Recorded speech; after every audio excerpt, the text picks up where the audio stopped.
It's my favourite time of year. The nights are drawing in. It's time for a new series of the Antiques Roadshow. And have we been busy? From magnificent castles in Scotland to a royal residence on the Isle of Wight, we've been clocking up the miles. We're even taking the show to some remarkable but lesser-known corners of the country. A vintage railway station in Somerset, a fabulously decorated one-time sewage pumping station. We've even been to Albert Square, home of Britain's favourite soap.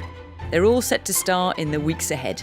And our visitors have been pretty pleased along the way. £800 to £1,000? Wow.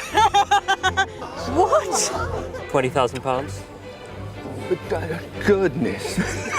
Between £6,000 and £7,000. Golly, I need a bodyguard. And where does our story begin? Well, feast your eyes on that. One of the finest country houses in the land, the magnificent Castle Howard in Yorkshire.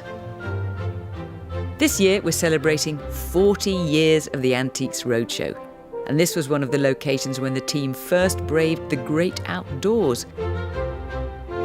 Yes, it's our Ruby anniversary, and we'll be remembering some of our great moments from the last 40 years a little bit later in the programme. But first, take a look at where we're setting up today. Remarkably, the entire design of the house wasn't entrusted to an established architect.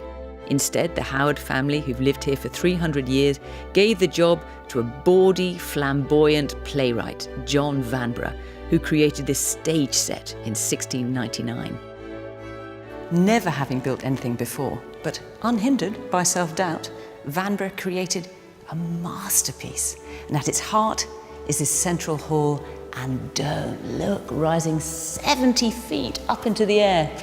It's a triumph of theatre and space. And all around are 1,000 acres of parkland and follies. This spectacular backdrop is set to be the star of our show today. So cue lights, camera action for another season of the Antiques Roadshow.